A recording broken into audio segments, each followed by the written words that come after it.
From Montana's news leader, this is the MTN 10 o'clock news. Good evening and thanks for joining us tonight. I'm Russ Riesinger. Supreme Court Justice Ruth Bader Ginsburg has died of complications from pancreatic cancer. She had survived multiple bouts with cancer, never shirking her duties on the bench. Well, tonight, Ginsburg is being remembered as a champion of justice and a trailblazer for women, while a political battle is already forming over when she'll be replaced.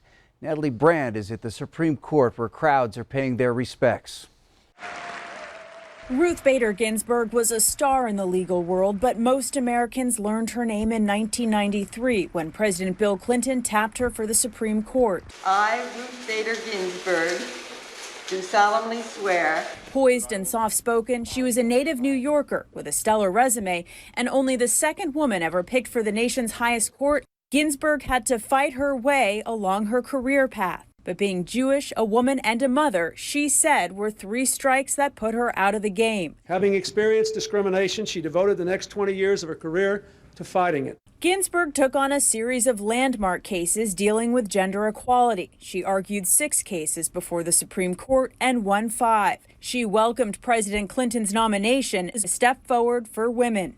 Crowds have gathered at the steps of the Supreme Court, leaving flowers and candles, they say, to honor Justice Ginsburg's career of contributions to equal rights. Ruth Bader Ginsburg was an icon for women. I mean, my success, my family, my wife, I wouldn't have that without Ruth. One of the High Court's more liberal voices, Ginsburg consistently supported civil rights, and she issued a strong dissent in the Bush versus Gore case, which decided the 2000 election. Ginsburg survived several previous bouts with cancer, and her refusal to step down and unparalleled work ethic earned her pop culture icon status. It was beyond my wildest imagination that I would one day become the notorious RBG. She raised a political flap during the 2016 presidential race when she called Republican nominee Donald Trump a faker. She later said she regretted her remarks but stopped short of an apology. The president learned of her passing late Friday. She was an amazing woman who led an amazing life. I'm actually sad to hear that. I am sad to hear that. Ginsburg lost her husband in 2010 after 56 years of marriage, but she was back in court a few months later for what she called an exhilarating development, when Justices Kagan and Sotomayor joined her on the High Court. Another milestone for the women's movement, which Ginsburg helped pioneer. Natalie Brand, CBS News, Washington. Following the news of Justice Ginsburg's passing, thousands of mourners went to the Supreme Court, as you just saw. Our Joe St. George is there with the latest on the scene and what happens next. Powerful and emotional scene on the steps of the United States Supreme Court tonight as the nation begins to remember the life of Justice Ruth Bader Ginsburg. Thousands of people descending upon the Supreme Court tonight upon hearing the news, candles burning in her memory, hugs and tears shed by those here. Of course, as people here look back, they are also starting to look forward. The big question mark is what happens now. For the moment, the Supreme Court has 8 justices on it, heading into an election where a case could end up here. Now, Republican Senate Leader Mitch McConnell has said tonight that he will move forward with President Trump's selection to replace Justice Ginsburg on the High Court. What's unclear as we stand here on the front steps of the Supreme Court tonight is whether or not Senator McConnell has the votes to get someone on the High Court before the election. In Washington, I'm Joe St. George. And here in Montana, Governor Bullock called Ruth Bader Ginsburg a torchbearer and champion of justice equality. He's ordered all flags to be flown at half-staff in honor of the longtime Supreme Court justice. Well, First Student, the company hired to transport Billings school students, has wasted no time firing a bus driver arrested for DUI while driving a school bus full of kids. 46-year-old Keith Jones was driving a First Student bus when multiple Bend Steel students noticed erratic and unsafe driving behavior. He was arrested for DUI, drugs, and felony criminal endangerment.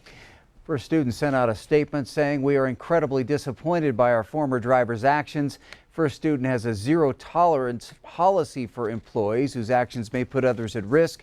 Behavior such as this is completely unacceptable and at odds with what we stand for as a company. Keith Jones is scheduled to be arraigned in district court Monday morning at 9 a.m. Superintendent Greg Upham says he'll meet with First Student corporate office personnel next week.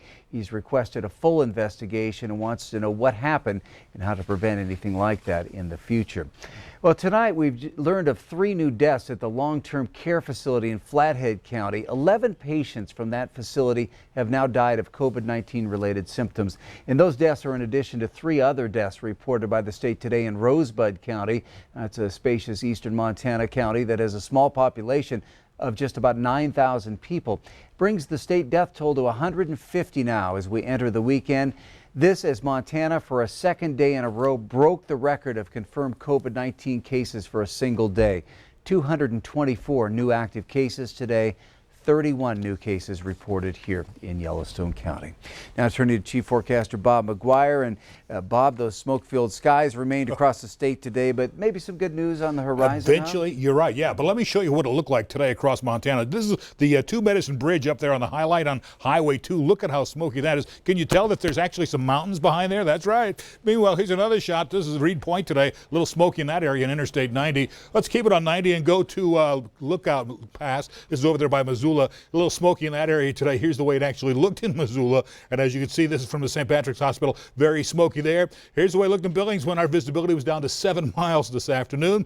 And because of that, air quality across much of the state now continued to be unhealthy for the western 2/3. It's basically moderate to good across the extreme eastern edge of the state. And we still have air quality issues out in the west and also in northern Wyoming. So things are going to be kind of tough for another day or so. We'll have more of what's coming up in a few more minutes.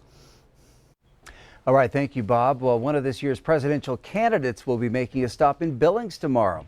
Dr. Joe Jorgensen will be on the ballot in all 50 states this year as the Libertarian candidate. I had a chance to talk to her tonight. And what do you feel like the most important issues are, and what do you feel like is at stake? Well, I think healthcare is probably at the top of the list because it is literally a life or death situation.